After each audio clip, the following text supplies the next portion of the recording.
Posso? Posso? Ah, eu? Tá.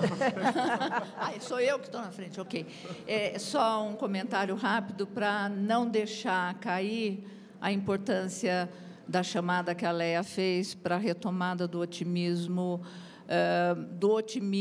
presente na constatação de todo o pessimismo que a Lúcia traz na fala dela, e é algo para reforçar o otimismo em você, Eliane, sobre o envelhecimento, porque a condição nossa de permanecer com Eros no sentido daquilo que ele realmente é, não é, dessa temporalidade e da permanência, assim como o espírito do carro não mudou. Quer dizer, pode-se inventar muita coisa em cima de tudo aquilo, melhorar tudo aquilo, mas a essência continua sendo o não se deixar aprisionar e ficar pendurado na imagem da juventude, certo?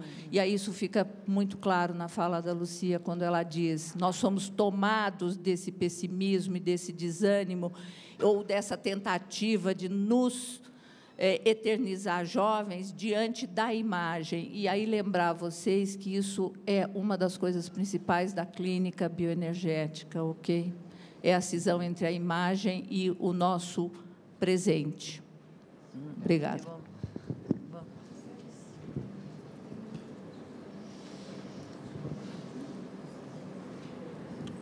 Oi.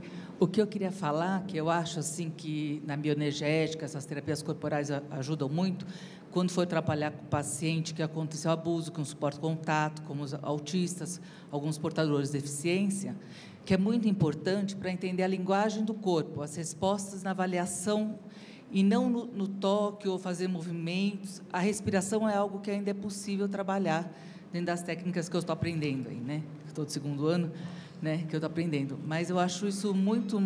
Vocês estão discutindo sobre as outras técnicas, é muito mais útil na interpretação do indivíduo que vem, do paciente, do cliente que entra no seu consultório, do que efetivamente em realizar as técnicas praticamente, né, na prática, com esses pacientes que não suportam, às vezes, esse contato físico ou essa movimentação dos músculos, do corpo como um todo.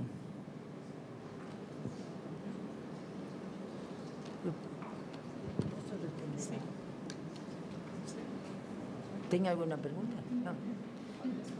Tá. Não, se não tiver outra... Tem outra pergunta? Não, pode fazer, pode fazer. Depois eu falo. Não é bem uma pergunta, é uma apreciação. A apreciação começa pela colocação da Eliane, em que se faz pergunta diante dessas realidades. E eu estou há 3 anos nessa caminhada e, de um lado, escuto que a gente tem que estar olhando para o paciente, buscando junto com ele a individualidade dele. O que é que o define? Que a gente, como terapeuta, não sabe ao certo quem é o outro que está ali. E as teorias, se eu pegar do Ricardo, as teorias já definem a cada um que está na minha frente, mas a todos eles iguais. Isto é, ao mesmo tempo que buscamos individualidades, eliminamos as individualidades. E acho que chegamos a um ponto em que a gente não sabe mais. Né? Eu acho que a nossa tarefa é uma tarefa de estudante permanente. O que o Ricardo acabou de fazer, para mim, foi muito gostoso. É prazeroso.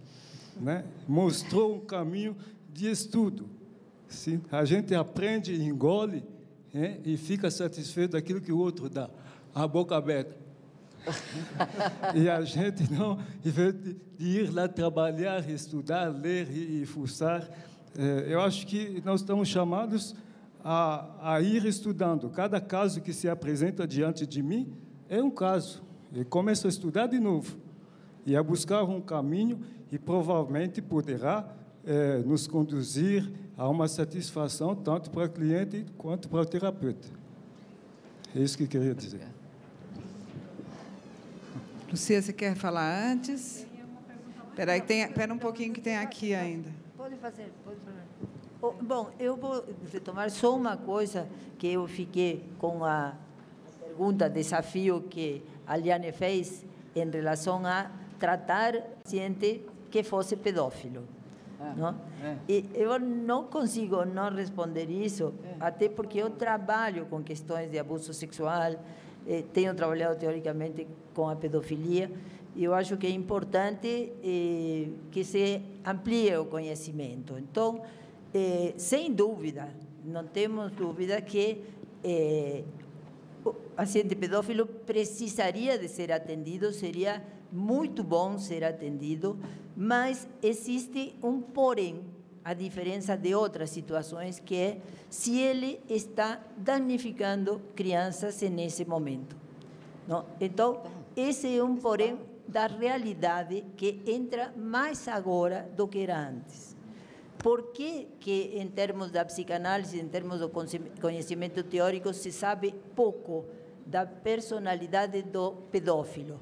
Não é que não se sabe, tem trabalhos escritos bons, até eu tenho trabalhando um autor francês que é muito bom, mas porque os próprios pedófilos não procuram atendimento porque sabem do risco. Agora, o problema seria assim, o ideal seria poder tratá-los, mas com uma intervenção da lei para que o ato pedófilo não continue. Não? Porque o dano nas crianças é irreparável.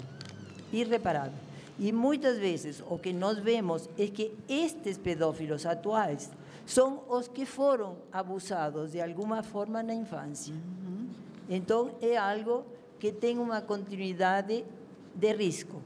Porque quando nós falamos aqui da sexualidade, ainda do que seria a relação sadomasoquista, estamos falando de uma relação entre adultos, onde teria uma espécie de acordo de até onde pode-se chegar. E dentro da relação sadomasoquista, em geral, tem um limite. Dificilmente se chega a uma destruição, a atingir fisicamente de forma séria o outro. Na questão das crianças é muito diferente, tanto no abuso sexual intrafamiliar, como na pedofilia, como em qualquer forma de abuso que é realmente muito lesiva. Eu quero falar um pouquinho disso. Estou vendo o Henrique ali, pensei, o que será que se faz, né? Porque, na verdade, quando a Lucia fala é o abuso das crianças, e eu quero dizer que o meu cliente continua abusando as crianças, e eu não vou denunciá-lo. Essa é a minha questão ética, não vou denunciá-lo. Mas ele já está melhor. Alguém tem que tratar. E eu estou tendo a coragem de fazer isso, indo para frente. E eu sei que é difícil, Lucia, sei que é uma coisa, mas eu tenho uma relação com ele e está melhorando, vamos dizer, ele está se entendendo. Claro que ele foi abusado, então. Claro que ele foi abusado, e a questão dele, ele já está muito mais consciente, mas eu vou dizer para vocês, não, ele não está mais abusando criança nenhuma, ele ainda está, mas eu tenho certeza que ele não vai estar mais, depois que a gente conseguir progredir um pouco, e alguém tem que fazer isso. Peraí. Tem fila. Tem uma pergunta. Tem fila. Mais uma pergunta.